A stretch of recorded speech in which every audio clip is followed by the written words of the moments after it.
नमस्कार, आप सभी का एक बार फिर से बहुत बहुत स्वागत है। फ्रेंड्स, इस वीडियो में हम बात करेंगे प्रेगनेंसी के पहले महीने के बारे में। प्रेगनेंसी के पहले महीने में क्या होता है, क्या क्या लक्षण नज़र आते हैं, आप किन लक्षणों के आधार पे जान सकते हैं कि हाँ मैं गर्भवती हो चुकी हूँ, क्या क्या बदलाव होता है आपके बॉडी में, बच्चे का क्या विकास होता है, कैसा खान पान होना चाहिए और आपको किन बातों का ध्यान रखना चाहिए कि एक्सरसाइज करना चाहिए नहीं करना चाहिए। बहुत सारी इंपॉर्टेंट बातें आपको बताएंगे, तो वीडियो पूरा देखिएगा और वीडियो स्टार्ट करते हैं। फ्रेंड्स देखो, जैसे ही एक महिला गर्भवती होती है ना, तो घर में खुशी का माहौल हो जाता है क्योंकि घर में एक नया मेहमान आने वाला होता है और बहुत सी महिलाओं को तो पता भी नहीं चलता कि वो गर्भवती हो चुकी हैं। देखो जी, पहले हम लक्षण के बारे में बात कर लेते हैं।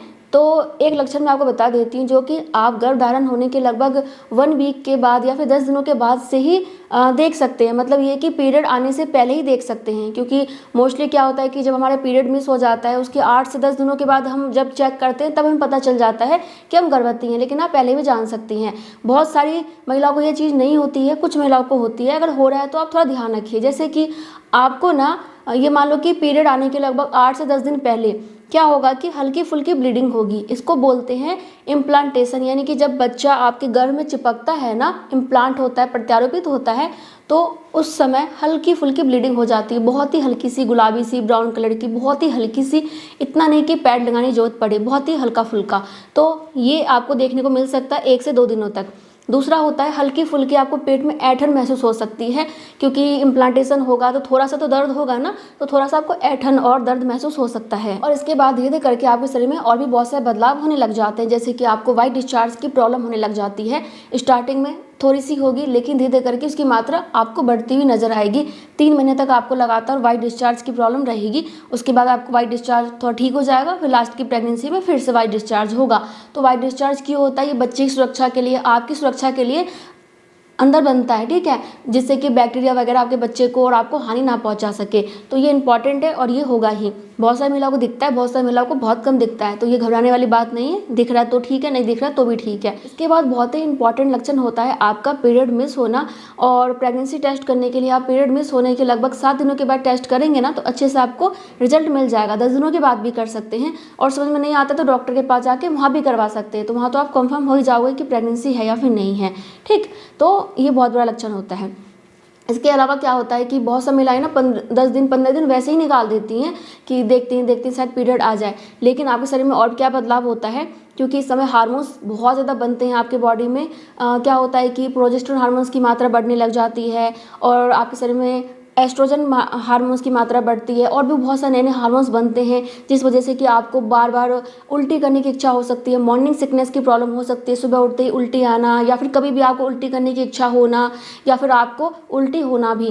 बहुत सारी महिलाओं को केवल उल्टी की इच्छा होती है, कुछ महिलाओं को नहीं होती है, और कुछ महिलाओं को पूरे दिन उल्टी होती रहती है। ये पहले महीने से आपको होने लग जाएगा।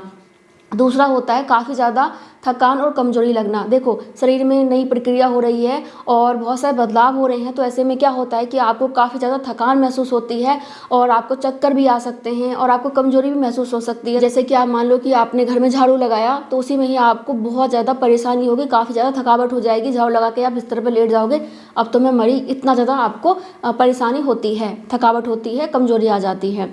इसके बाद क्या होता है कि आपके ना ब्रेस्ट में भी चेंजेस आ जाते हैं, मतलब कि आपको ना हल्का सा ब्रेस्ट में सेंसिटिवनेस महसूस होगा, और आपको ब्रेस्ट लगेगा कि हल्का सा ना भारी सा हो रहा है। कई बार हल्का फुल्का आपको दर्द भी रह सकता है, और क्या होता है कि सूजन की प्रॉब्लम भी आपको दिखाई दे सकती है। सभी के साथ नहीं होता, लेकिन बहुत हल्का होता है तो शायद आपको पता भी ना चल पाए। और ऐसा भी होता है कि आपके जो निप्पल का कलर है ना, वो भी धीरे करके चेंज होने लग जाते हैं। तो स्टार्टिंग में आपको बहुत कम होता है तो पता नहीं चल पाता, लेकिन होता है, ठीक है। तो एक ये आपको लक्षण नजर आता है। इसके बाद देखो, जैसे मैंने आपको बताया कि आपके शरीर में प्रोजेस्टेरोन हार्मोन्स की मात्रा बढ़ जाती है, तो ऐसे में आपको बार बार यूरिन जाने की प्रॉब्लम हो जाती है, आपको बहुत जल्दी जल्दी पेशाब जाने की प्रॉब्लम हो जाती है। इसके अलावा क्या होता है कि बहुत सारी महिलाओं को ना सीने में जलन की प्रॉब्लम होने लग जाती है, किसी को कब्ज की प्रॉब्लम हो जाती है, किसी को गैस बनने की प्रॉब्लम हो जाती है। ये भी हार्मोन्स की वजह से ही होता है। तो ऐसे में आपको हरी सब्जियां खानी चाहिए, सलाद ज़्यादा खाना चाहिए, फाइबर वाली चीज़ ज़्यादा खाना चाहिए, जिससे कि आपको पाचन तंत्र ठीक रहे और आपको कब्ज की, गैस वगैरह की प्रॉब्लम कम बने। प्रेग्नेंट होने के बाद आपके अंदर एक बदलाव ये भी आता है कि आपके खाने का तरीका चेंज हो जाता है। मतलब ये कि खाने पीने की चीज़ों में बदलाव हो जाता है। आपको जो चीज़ पहले काफ़ी ज़्यादा पसंद आ रही थी, उस समय हो सकता है कि आपको पसंद ना आए, या फिर जो चीज़ आपको बिल्कुल पसंद नहीं थी पहले, वो चीज़ आपको इस समय पसंद आ सकती है खाने में। और ये भी होता है कि आपको किसी चीज़ से परेशानी हो सकती है। मान लो कि प्याज की स्मेल से परेशानी हो सकती है, लहसुन की स्मेल से, आटे से, या फिर चाय वगैरह से भी आपको परेशानी हो सकती है। बिल्कुल देखने का मन नहीं करेगा, सूंघने का मन नहीं करेगा। और हाँ, इस समय हार्मोन्स की वजह से क्या होता है कि आपके सूंघने की क्षमता बढ़ जाती है, तो आप पहले के मुकाबले काफ़ी ज़्यादा सूंघ सकती हैं। और आपको ऐसा लगता है कि आप ज़्यादा सूंघ पा रही हैं, तो ये भी लक्षण है कि आप प्रेग्नेंट हैं। और ये होगा कि कुछ महिलाओं को ना काफ़ी ज़्यादा भूख लगने की प्रॉब्लम हो जाती है, क्योंकि प्रेग्नेंट होते हैं, बदलाव होता है, तो कुछ महिलाओं को ज़्यादा भूख लगती है। और कुछ महिलाओं के साथ ऐसा होता है कि उनको बिल्कुल भूख नहीं लगती है, खान पान बिल्कुल बंद हो जाता है, खाने का मन ही नहीं करता। और उल्टी जिनको होती है उनके साथ तो ये प्रॉब्लम और ज़्यादा हो जाती है, क्योंकि उल्टी बार बार होती है तो वैसे भी खाने का मन नहीं करता। तो दोनों में से आपके साथ कुछ भी हो सकता है। के बाद देखो, हार्मोन्स की वजह से ही ना कुछ महिलाओं के सिर में दर्द की प्रॉब्लम हो जाती है। खामखाई उनको सिर में दर्द की प्रॉब्लम रहती है, सर भारी भारी लगता है। ये हार्मोन्स की वजह से होता है, सबके साथ नहीं होता, लेकिन कुछ के साथ हो सकता है। और बहुत समय लोगों के साथ ऐसा होता है कि उनको सोने में दिक्कत होती है, वही बार बार पेशाब आने की प्रॉब्लम होती है, शरीर में बदलाव होते हैं, तो मन परेशान सा रहता है, तो ढंग से सो भी नहीं पाते हैं। तो आपके साथ एक ये भी बदलाव हो सकता है। और भी बहुत सारे बदलाव होते हैं, लेकिन मैंने आपको इंपॉर्टेंट बदलाव बता दिए हैं। अब जरूरी नहीं है कि आपके अंदर सारे ही बदलाव हों, कुछ हो सकते हैं, कुछ नहीं हो सकते, या फिर सारे बदलाव ही आपको दिखाई दे सकते हैं। जो भी है आप कमेंट करके बताइएगा। अब हम बात करेंगे आपके बच्चे के बारे में। तो इस समय ना आपके बच्चे का चेहरा आकार लेने लग जाता है, बच्चे की आँखें और नीचे का जबड़ा और मुँह भी बनना स्टार्ट हो जाता है, रक्त कोशिकाएं बनना स्टार्ट हो जाती हैं, रक्त का प्रवाह भी होने लग जाता है, यानी कि ब्लड फ्लो होने लग जाता है बच्चे की बॉडी में। और आपका बच्चा चावल के दाने के बराबर हो जाता है, बहुत ही छोटा सा। और धीरे करके बच्चे का विकास होता है, क्योंकि स्टार्टिंग में थोड़ा थोड़ा ही बच्चा बढ़ता है, लेकिन लास्ट की प्रेगनेंसी में बहुत तेजी से बढ़ता है। अब हम ये जानेंगे कि प्रेग्नेंट होने के बाद पहले महीने में आपको खान पान का क्या ध्यान रखना है, या फिर आप प्रेगनेंसी प्लान कर रही हैं तब भी आपको उन चीज़ों का ध्यान रखना चाहिए। क्योंकि पीरियड मिस हुआ, उसके 10 दिन के बाद आप टेस्ट कर रहे हैं और उसके बाद आप ध्यान रखेंगे, इससे अच्छा क्या पहले से ही ध्यान रखें।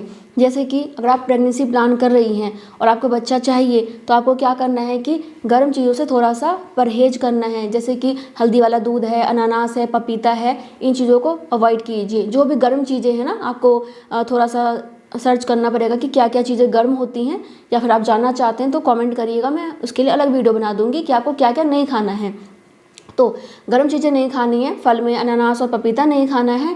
इसके अलावा आपको बहुत ज़्यादा मसाले वाली चीज़ें नहीं खानी है, आपको ना कोल्ड ड्रिंक वगैरह नहीं पीना है, आपको मैगी नहीं खाना है, आपको बाहर का खाना भी अवॉइड करना चाहिए, क्योंकि आपको नहीं पता कि बाहर खाना कैसे बनाए जा रहे हैं, इसलिए घर में बना के खाइए। और कोशिश करें कि जंक फूड भी आप ना खाएं, क्योंकि उसमें पोषक तत्व कुछ होता नहीं है और उल्टा आपको नुकसान ही होता है। आपका वजन भी सही होना चाहिए, है ना, और सही चीज़ें खाएंगे तभी बच्चे का विकास अच्छे से होगा। और हाँ देखिए, जब आपका पीरियड मिस हो जाता है तो प्रेगनेंसी टेस्ट करें। आप प्रेग्नेंट हैं तो तुरंत डॉक्टर के पास जाइए, नहीं समझ में आता है तब भी आपको डॉक्टर के पास जाना है, वहाँ डॉक्टर चेक कर लेंगी। और आपको कुछ दवाइयाँ दी जाती है, प्रेगनेंसी रोकने की दवा दी जाती है, क्योंकि आजकल गर्भपात बहुत ज़्यादा हो रहा है, बहुत ही लिमिट से ज़्यादा, वातावरण की वजह से जो भी रीज़न हो, तो इसलिए डॉक्टर आपको प्रेगनेंसी ठहरने की दवा देती है। आपको फोलिक एसिड दिया जाता है, आपको मॉर्निंग सिकनेस की प्रॉब्लम है, उल्टी की प्रॉब्लम है, उसके लिए मेडिसिन दिया जाता है। और भी जो डॉक्टरों को लगता है उनका मेडिसिन देती हैं, आपका टेस्ट वगैरह कराया जाता है, ताकि आपका बच्चा और आप दोनों स्वस्थ रहें। तो अपने डॉक्टर से ज़रूर मिल लीजिएगा, ये बहुत इंपॉर्टेंट सलाह मेरी तरफ से आपके लिए है।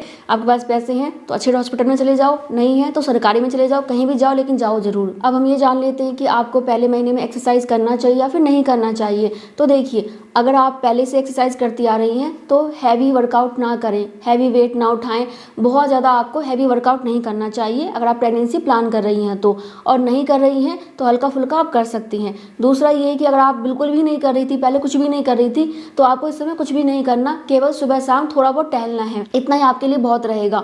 और अपने डॉक्टर से पूछ के हल्का फुल्का कर सकते हैं, नहीं करेंगे तब भी कोई दिक्कत नहीं। बाकी देखिए, अगर आप प्रेगनेंसी प्लान कर रही हैं और आपकी प्रेगनेंसी का पहला महीना है, मैं आपको ये सलाह दूंगी कि आप बिल्कुल भी स्ट्रेस ना लें, क्योंकि स्ट्रेस लेने से ना गर्भपात होने का खतरा बहुत ज़्यादा रहता है, जो कि आजकल बहुत ज़्यादा देखने को मिल रहा है। अपने लाइफस्टाइल में सुधार कीजिए, सुबह टाइम पे जग जाइए, टाइम पे सो जाइए, बहुत ज़्यादा मोबाइल फ़ोन का इस्तेमाल मत कीजिए, करो लेकिन लिमिट में करो। इसके जगह आप कुछ दूसरा काम करो, कुछ एक्टिविटी करो। आजकल तो सभी काम करते हैं, तो कोशिश करें कि काम के साथ साथ ढंग से आराम भी करें, बहुत इंपॉर्टेंट है। और आपको माइंड में किसी प्रकार का स्ट्रेस नहीं लेना है, जितना हो सके हैप्पी रहिए और अपने खान पान का खास ध्यान रखिए। जितना ज़्यादा आप हेल्दी खाएंगे उतना ज़्यादा आपके लिए और आपके बच्चे दोनों के लिए ही बेहतर रहेगा। भारी सामान मत उठाइएगा और कोशिश करें कि लंबे समय तक खड़े भी ना रहें, लंबे समय तक लगातार बैठे भी ना रहें, ये आपके लिए सही नहीं रहेगा, ठीक है। और यही सलाह है बस मेरे लिए, बाकी अगर कुछ ही पूछना चाहते हैं तो कमेंट कर सकते हैं। मिलूंगी नेक्स्ट वीडियो में, तब तक के लिए bye bye, thank you so much, नमस्ते।